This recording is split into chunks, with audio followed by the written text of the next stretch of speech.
Dalam cakapan senja ku renungi sinar matamu berat rasa melepaskan di kau pergi. Saya Abdul Hamid bin Ahmad, pengurusi penduduk Blok C ni. Pada 7 hari bulan, pukul 4 pagi, sesalur elektrik terbakar. Baru pertama kali ni, baru jadi. Sejak daripada kita duduk tahun 2004, tahun 2025 ni baru terjadi sekali ni. Yang terjejas banyaklah sebab dia kegunaan lift, air dengan elektrik yang terjejas. Lepas tu punca pendapatan ada yang bekerja, yang kerja sendiri, yang jual bunga pun ada, yang sakit pun ada. Lepas tu macam-macam lah. Yang orang cakap yang umur dah lanjut lebih 50 lah. Yang sakit kronik. Ada yang sakit sekarang ni tingkat 3, dia gunakan oksigen.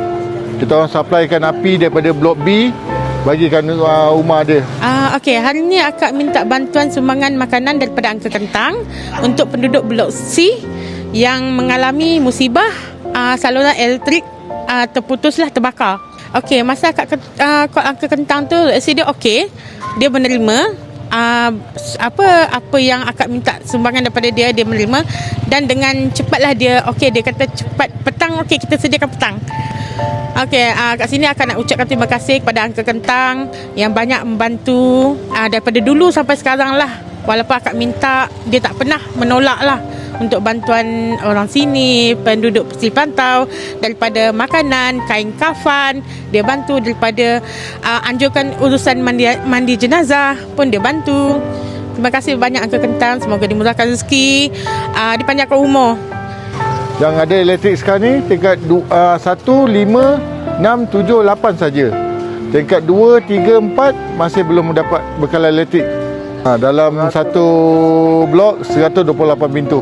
Bersamaan 600 lebih orang. Itu anggaran saja dalam satu rumah 5 orang saja.